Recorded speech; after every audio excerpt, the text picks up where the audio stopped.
A little after 7 in the morning, the parking garage underneath the office smelled faintly like wet concrete and burnt coffee. Most people were still half asleep, shuffling toward the elevators with laptops hanging off one shoulder. And every morning, in the same corner spot near the back wall, there was this faded gray 2009 Toyota Camry. The rear bumper had a crack held together with black tape.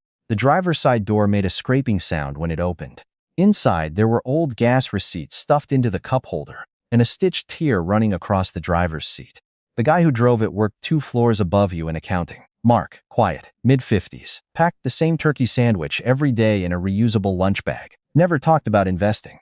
Never wore expensive watches. Never seemed particularly interested in impressing anyone. And honestly, most people barely noticed him. Then one afternoon during a retirement planning conversation, somebody jokingly asked Mark when he planned to finally upgrade his car, and he laughed. Not awkwardly, not defensively, just calmly. Then he mentioned, almost accidentally, that the house was paid off 15 years ago.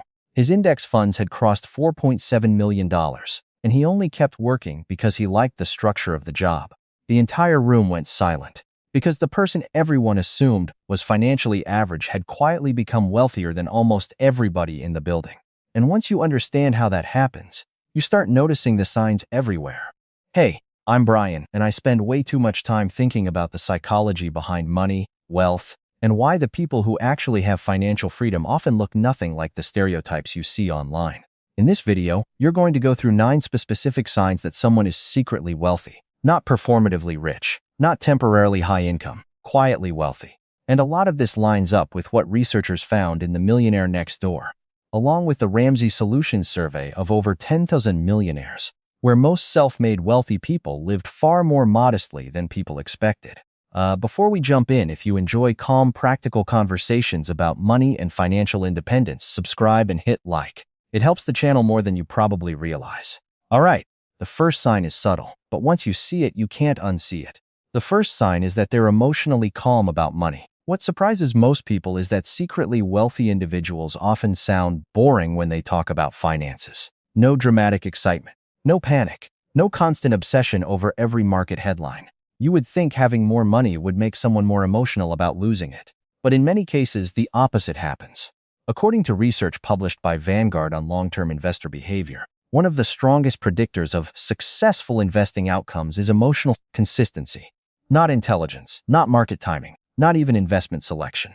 Because wealth compounds best in stable environments, and emotionally reactive people create unstable financial environments for themselves constantly. They panic sell during downturns. They impulse buy during periods of excitement. They use money to regulate emotion instead of solve problems. Secretly wealthy people usually treat money more like information. If an investment drops, they don't interpret it as personal failure. If they need to spend $10,000 replacing a roof, they don't spiral emotionally. They evaluate the situation, make a decision, and move on. That calmness matters mathematically. Imagine 2 investors each putting $1,000 per month into index funds for 30 years. One stays consistent through every downturn. The other panics and exits the market every time headlines become frightening.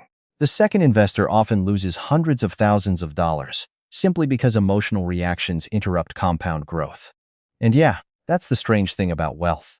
It often looks emotionally quiet. A simple rule many wealthy people follow, consciously or unconsciously, is this: money is data, not identity. Once you stop using money to prove your worth, you make better decisions with it.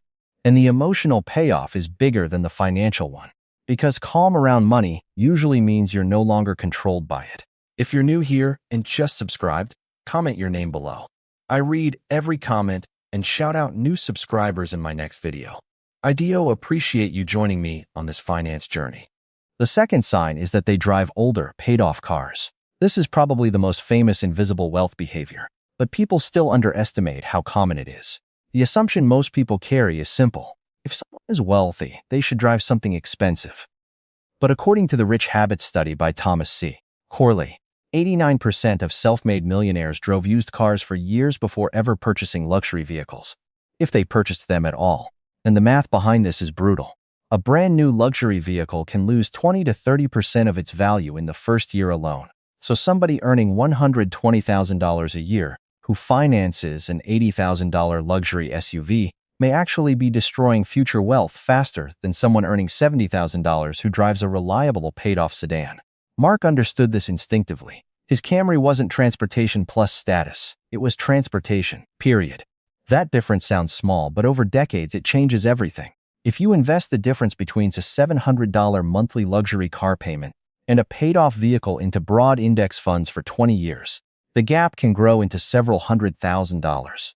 Quietly wealthy people understand that visible status often delays invisible freedom, so they follow a rule most people never learn. Buy assets first, upgrade appearances later. And emotionally, that creates something powerful, because when your lifestyle stops being a performance for other people, you stop needing constant financial validation from strangers. The third sign is that they spend money on boring but effective things. This one completely confuses people. Someone secretly wealthy may hesitate before buying a designer jacket, then casually spend $4,000 updating estate planning documents. They'll compare prices on groceries, but they'll happily pay for umbrella insurance coverage, tax professionals, or a fee-only financial advisor. Why? Because wealthy people often spend money to reduce risk, not increase appearance. According to a study from the National Bureau of Economic Research, financial complexity rises dramatically with wealth accumulation. And as complexity rises, expensive mistakes become far more costly. A tax error, a lawsuit, improper insurance coverage, poor estate planning. Those mistakes can erase years of investment growth. So quietly wealthy people spend on infrastructure, the boring systems that protect money. Accountants, legal documents, insurance, trusts, diversified index funds, preventive healthcare. None of it looks impressive online. But financially, it's incredibly rational. Because one prevented catastrophe is often worth more than years of flashy consumption. There's also a psychological shift happening here. People trying to look rich spend to create perception. People building actual wealth spend to create durability. A practical rule you'll notice is this: protection before projection. The emotionally interesting part is that these purchases rarely produce excitement. They produce stability. And stability is what allows wealth to survive long enough to matter.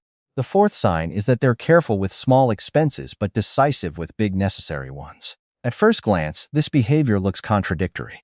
You'll see someone with several $1 million invested researching airline ticket prices for 40 minutes, then writing a $12,000 check to fix structural damage in their house without hesitation. Most people reverse that behavior. They impulse spend on large emotional purchases, then try to recover financially by obsessing over tiny savings afterward. Quietly wealthy people understand the difference between vanity spending and functional spending. They know delaying necessary maintenance usually multiplies costs later. A neglected roof becomes water damage. Ignored health problems become medical emergencies. Deferred car maintenance becomes engine replacement. Research from Harvard Business School on consumer decision-making found that financially disciplined individuals often apply far more scrutiny to recurring discretionary expenses than to one-time essential costs. Because recurring expenses scale.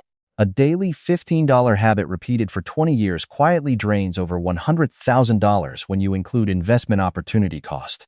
Meanwhile, replacing a failing furnace immediately may actually save money long-term. So the rule becomes cheap on vanity, fast on utility. And emotionally, this creates a sense of control that most people never experience. Because secretly wealthy people usually aren't reacting financially. They're positioning proactively. The fifth sign is that they delay gratification automatically. Not occasionally, automatically. This is one of the clearest behavioral differences between people who accumulate wealth quietly and people who constantly feel financially trapped no matter how much they earn. You'll notice secretly wealthy people rarely buy things immediately after wanting them. There's usually a built-in pause. A lot of them follow some version of a delay framework without even realizing it. 24 hours for small purchases, 7 days for medium purchases, 30 days for large discretionary purchases. And this matters more than people think because impulse fades fast. Behavioral economists at Duke University found that emotional urgency around purchases declines sharply when consumers introduce even short waiting periods before buying. The brain confuses temporary excitement with long-term value.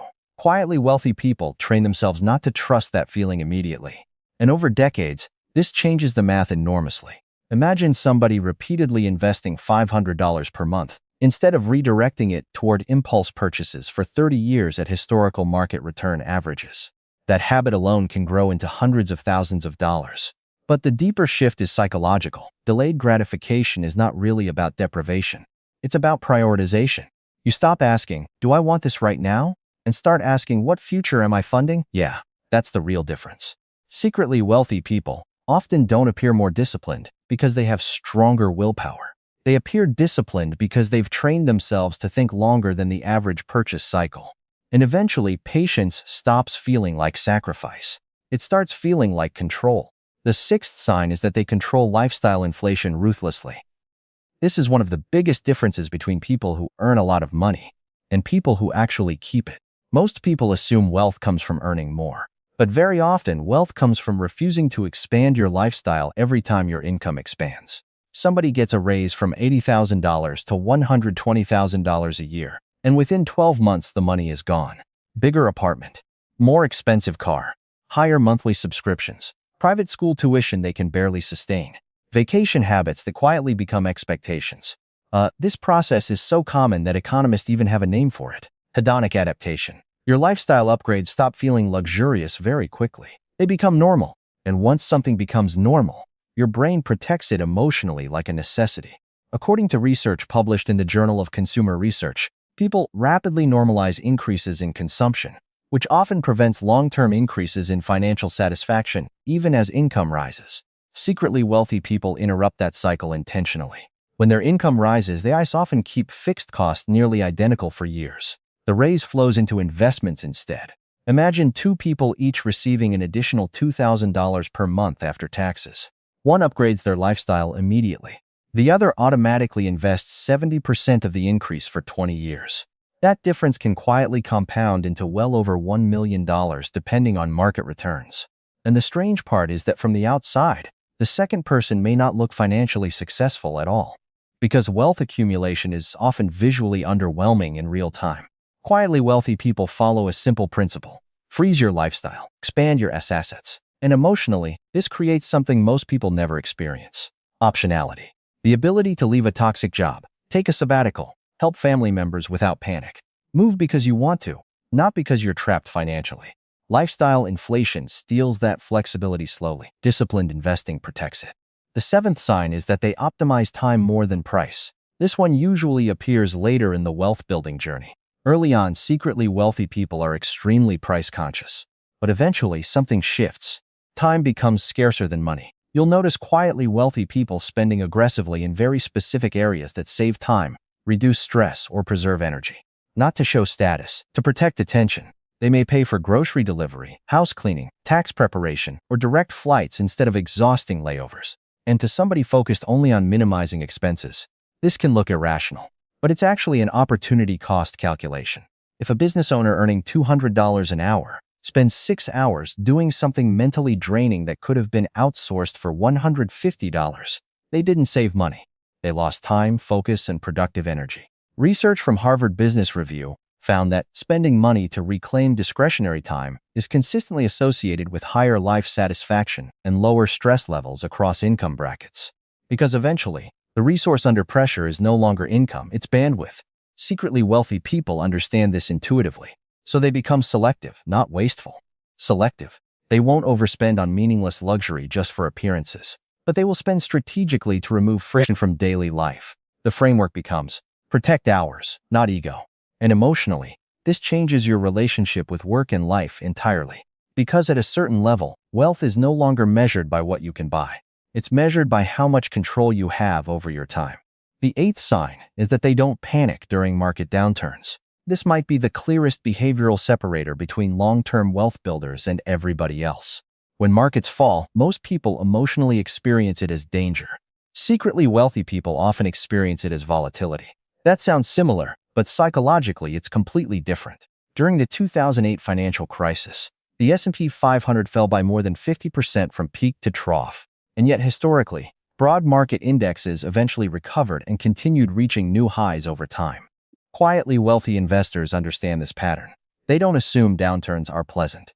They simply understand they are normal. According to data from Fidelity Investments, some of the highest performing long-term investment accounts belong to people who either forgot they had accounts or stopped checking them constantly because they avoided emotional interference. Meanwhile, reactive investors often lock in losses permanently by panic selling during fear spikes. Secretly wealthy people usually keep buying, not because they enjoy downturns, because they understand the math of discounted assets. If somebody consistently invests through recessions, crashes, and bear markets over 30 years, those periods often become some of the most profitable buying windows in the portfolio's history. The practical framework is simple. Automate investing. Reduce emotional decision-making. Yeah, it sounds boring, but boring is often what works financially. And emotionally, this creates resilience. Because instead of feeling terrified every time uncertainty appears, you begin trusting long-term systems more than short-term emotion. The ninth sign is that they stop comparing themselves to other people. This is probably the deepest shift of all, because comparison quietly destroys financial progress faster than bad math. You see somebody online taking luxury vacations, somebody your age buys a bigger house, a friend upgrades to a new car, and suddenly your perfectly stable financial situation starts feeling inadequate, even though nothing actually changed. Research from American Psychological Association has repeatedly linked social comparison to lower life satisfaction, higher financial stress, and compulsive consumption behaviors.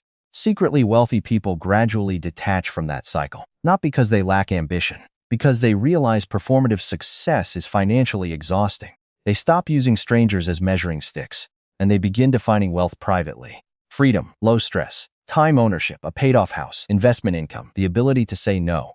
That becomes the scoreboard. Not applause, not appearances, not online perception. The rule becomes private metrics over public approval.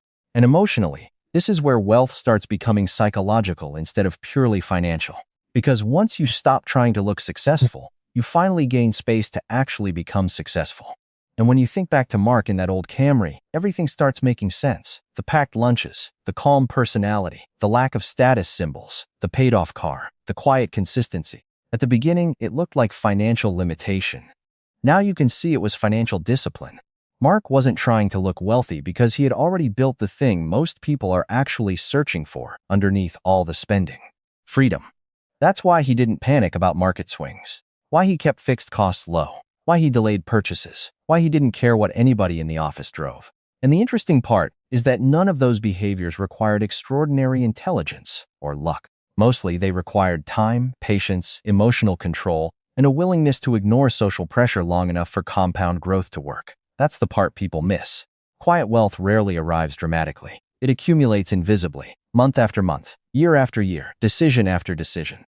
And the good news is that these aren't secrets reserved for a tiny group of people. They're behaviors, which means they can be learned. If you want to understand why so many high-income earners still end up financially stuck, watch the next video right here. And if you enjoy calm, research-driven conversations about money, freedom, and long-term wealth building, subscribe to the channel. I'll see you in the next one.